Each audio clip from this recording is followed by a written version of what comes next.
ಪ್ರಜ್ವಲ್ ರೇವಣ್ಣ ಎಲ್ಲಿದ್ದಾರೆ, ಯಾವ ದೇಶದಲ್ಲಿದ್ದಾರೆ, ಎಲ್ಲಿಗೆ ಟ್ರಾವೆಲ್ ಮಾಡ್ತಾ ಇದ್ದಾರೆ, ಇದನ್ನು ಪತ್ತೆ ಹಚ್ಚೋದಕ್ಕೆ ಅಂತ ರಾಜ್ಯ ಸರ್ಕಾರ ಬ್ಲೂ ಕಾರ್ನರ್ ನೋಟಿಸ್ ಕೊಡೋದಕ್ಕೆ ಓಡಾಡ್ತಾ ಇದೆ. SIT ಅವರು ಬ್ಲೂ ಕಾರ್ನರ್ ನೋಟಿಸ್ ಕೊಡೋದಕ್ಕೆ ಇನ್ನೂ ಕೂಡ ಆಗಿಲ್ಲ. ಹೋಮ್ ಮಿನಿಸ್ಟರ್ ಇದ್ರ ಬಗ್ಗೆ 4 ದಿನದ ಹಿಂದೆ ಸ್ಟೇಟ್ಮೆಂಟ್ ಕೊಟ್ಟರು, ಇನ್ನೂ ಕೊಡೋಕ್ಕಾಗಿಲ್ಲ. ಯಾಕೆ ಅಂತ ನೋಡೋಣ.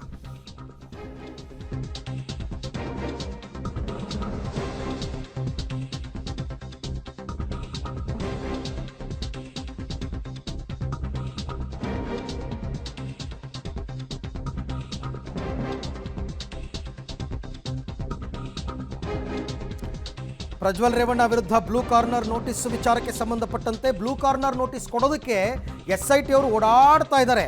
ಆದರೆ CBIನಿಂದ ಸಕಾರಾತ್ಮಕ ಸ್ಪಂದನೆ ಬಂದಿಲ್ಲ. ಅದಕ್ಕೊಂದು ಪ್ರೊಸೀಜರ್ ಇದೆ. ಬ್ಲೂ ಕಾರ್ನರ್ ನೋಟಿಸ್ ನೀಡೋದಕ್ಕೆ ಈಗ ಸಂಕಷ್ಟ ಎದುರಾಗಿದೆ.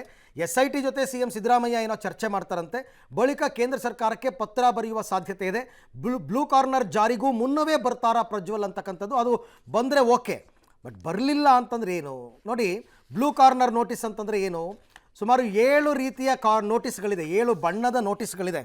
ಅದನ್ನು ಬೇರೆ ಬೇರೆ ಸಂದರ್ಭದಲ್ಲಿ ಬಳಸ್ತಾರೆ. Red corner notice, blue corner notice ಅಂತೆಲ್ಲ. ಆರೋಪಿ ಪತ್ತೆಗೆ 7 ಬಣ್ಣದ ನೋಟಿಸ್ಗಳಿದೆ. 7 ನೋಟಿಸ್ಗಳಲ್ಲಿ ಇದು ಬ್ಲೂ ಕಾರ್ನರ್ ಕೂಡ ಒಂದು. ಅಂದರೆ ಈ ಆರೋಪಿ ಎಲ್ಲಿದ್ದಾರೆ, ಯಾವ ದೇಶದಲ್ಲಿದ್ದಾರೆ, ಯಾವ ದೇಶದಲ್ಲಿ ಲೊಕೇಟ್ ಆಗಿದ್ದಾರೆ, ಯಾವ ಏರ್ಪೋರ್ಟ್ನಲ್ಲಿ ಅವರು ಓಡಾಟ ಮಾಡಿದ್ದಾರೆ, ಈ ಮಾಹಿತಿಯನ್ನು ಬ್ಲೂ ಕಾರ್ನರ್ ನೋಟಿಸ್ ಮುಖಾಂತರ ಪಡ್ಕೋಬೋದು. ಆದರೆ ಕೇಂದ್ರ ಸರ್ಕಾರಕ್ಕೆ ಪತ್ರ ಬರೆಯೋದ್ರಿಂದ ಏನೂ ಪ್ರಯೋಜನ ಇಲ್ಲ. ಇವರು ಯಾಕೆ ಡಿಲೇ ಮಾಡ್ತಾ ಇದ್ದಾರಾ ಅಂತ ನನಗನ್ನಿಸ್ತಾ ಇದೆ. Very simple.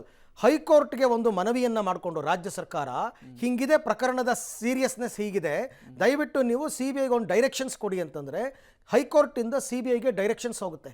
Blue corner notice ಕೊಡೋದಕ್ಕೆ ನೀವು ತಯಾರಿ ಮಾಡ್ಕೊಳ್ಳಿ ಅಂತ. ಆ CBIನವರಿಂದ ಅದು ವಿದೇಶಾಂಗ ಇಲಾಖೆಗೆ ಹೋಗಬೇಕು, ವಿದೇಶಾಂಗ ಇಲಾಖೆಯಿಂದ ಇಂಟರ್ಪೋಲ್ಗೆ ಹೋಗಬೇಕು, ಇಂಟರ್ಪೋಲ್ನವರು ಎಲ್ಲ ಏರ್ಪೋರ್ಟ್ಗಳಿಗೆ ಅವರು ಮಾಹಿತಿಯನ್ನು ಕೊಡಬೇಕು. ಇದು ಪ್ರೊಸೀಜರ್.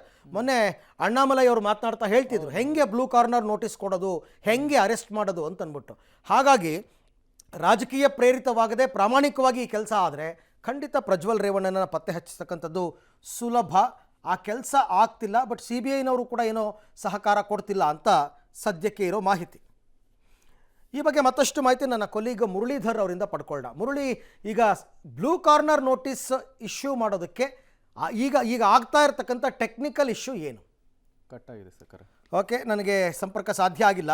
ಮಹಿಳೆಯೊಬ್ಬರನ್ನ ಕಿಡ್ನ್ಯಾಪ್ ಮಾಡಿ ಈಗ ಬಂಧನಕ್ಕೆ ಒಳಗಾಗಿರ್ತಕ್ಕಂಥ ರೇವಣ್ಣ ವಿರುದ್ಧ ಒಂದು ಕಡೆ ತನಿಖೆ ಮುಂದುವರಿತಾ ಇದೆ. ಬಟ್ ಪ್ರಜ್ವಲ್ ರೇವಣ್ಣ ಬಗ್ಗೆ ತಿಳ್ಕೊಳ್ಳೋದಕ್ಕೆ ಬ್ಲೂ ಕಾರ್ನರ್ ನೋಟಿಸ್ಗೋಸ್ಕರ SIT ಅವರು ಓಡಾಟ ನಡೆಸಿದ್ದಾರೆ. ಅವರು 7 ದಿವಸ ಟೈಮ್ ಕೇಳಿದ್ರು. ಇವತ್ತು 6ನೇ ದಿನ. ನನ್ನ ಪ್ರಕಾರ ನಾಳೆಗೆ ಬರಬೇಕು, ಅಥವಾ ನಾಳೆ ಮತದಾನ ಇದೆ ಅನ್ನೋ ಕಾರಣಕ್ಕೆ ನಾಳೆ ಸಾಯಂಕಾಲದ ಮೇಲೆ ಬರ್ತಾರ. ಮತದಾನಕ್ಕೂ ಇದಕ್ಕೂ ಏನು ಸಂಬಂಧ ಇಲ್ಲ. ಹಾಸನದಲ್ಲಿ ವೋಟಿಂಗ್ ಆಗೋಗಿದೆ. ಸೊ ಹಾಗಾಗಿ ಅದಕ್ಕೂ ಇದಕ್ಕೂ ಸಂಬಂಧ ಇಲ್ಲ. 7 ಡೇಸ್ ಅಂತ ಕೇಳ್ಕೊಂಡಿರೋದ್ರಿಂದ ಅವ್ರ ಪ್ರಕಾರ ಇವತ್ತು ಅಥವಾ ನಾಳೆ ಅವ್ರು SIT ಮುಂದೆ ಹಾಜರಾಗಲೇಬೇಕಾಗತ್ತೆ. ಮತ್ತೆ ಸಂಪರ್ಕಕ್ಕೆ ಸಿಕ್ಕಿದ್ದಾರೆ ನನ್ನ colleague Muralidhar, blue corner notice issue ಮಾಡೋದಕ್ಕೆ ಟೆಕ್ನಿಕಲ್ ಪ್ರಾಬ್ಲಮ್ ಏನಾಗ್ತಾ ಇದೆ ಅಂತ? ಅರ್ಜುನ, ಪ್ರಮುಖವಾಗಿ ಬ್ಲೂ ಕಾರ್ನರ್ ನೋಟಿಸ್ ನ ಉದ್ದೇಶ ಆತ ಯಾವ ದೇಶದಲ್ಲಿದ್ದಾರೆ ಅನ್ನೋದನ್ನ ಐಡೆಂಟಿಫೈ ಮಾಡುವಂತ ಉದ್ದೇಶ. ಐಡೆಂಟಿಫೈ ಮಾಡೋ ಉದ್ದೇಶಕ್ಕೋಸ್ಕರ ಇಂಟರ್ಪೋಲ್ ನ ಮೂಲಕ ಮಾಹಿತಿಗಳನ್ನ ಕೊಡಬೇಕು. ಅಂದ್ರೆ ಒಂದು ದೇಶದಿಂದ ಮತ್ತೊಂದು ದೇಶಕ್ಕೆ ಸಂಬಂಧ ಕಲ್ಪಿಸುವ ಇಂಟರ್ಪೋಲ್ ಏನಿದೆ, ಇಂಟರ್ಪೋಲ್ ನ ತನಿಖಾ ಸಂಸ್ಥೆಗಳೇನಿದೆ, ಆ ತನಿಖಾ ಸಂಸ್ಥೆಗಳ ಮೂಲಕ ಮಾಹಿತಿಗಳನ್ನ ಕಲೆ ಹಾಕೋ ಪ್ರಯತ್ನಗಳನ್ನ ಮಾಡಬೇಕು.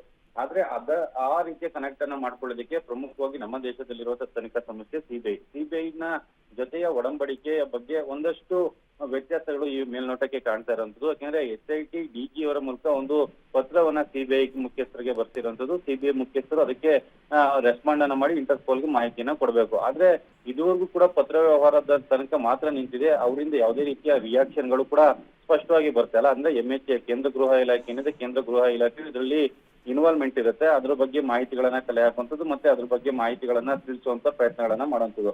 ಆದ್ರೆ ಕೇಂದ್ರ ಗೃಹ ಇಲಾಖೆ ಇರ್ಬೋದು ಅಥವಾ CBI ಇರ್ಬೋದು, ಯಾವುದೇ ರೀತಿಯಲ್ಲಿ ಸಕಾರಾತ್ಮಕ ಸ್ಪಂದನೆಗಳು ಇದುವರೆಗೂ ಕೂಡ ಸಿಗ್ತಾ ಇಲ್ಲ. ಆ ಹಿನ್ನೆಲೆಯಲ್ಲಿ ಬಹುತೇಕ ಇವತ್ತು ಸಂಜೆ ಒಳಗಡೆ ಅಥವಾ ಮಧ್ಯಾಹ್ನ ಅಥವಾ ಸಂಜೆ ಒಳಗಡೆ CM ಅವರೇ ಕೇಂದ್ರ ಗೃಹ ಇಲಾಖೆಗೆ ಒಂದು ಪತ್ರ ಬರೆಯೋ ಸಾಧ್ಯತೆಗಳು ಹೆಚ್ಚಾಗಿ ಕಾಣ್ತಾ ಇರುವಂತದ್ದು. ಯಾಕಂದ್ರೆ CBI ಯಾವುದೇ ರೀತಿಯಲ್ಲಿ ನಮ್ಗೆ ಸ್ಪಂದನೆಯನ್ನ ಕೊಡ್ತಾ ಇಲ್ಲ.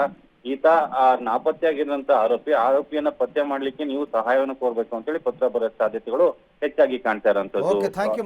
ಎಲ್ಲ ಮಾಹಿತಿಗಾಗಿ ಧನ್ಯವಾದ.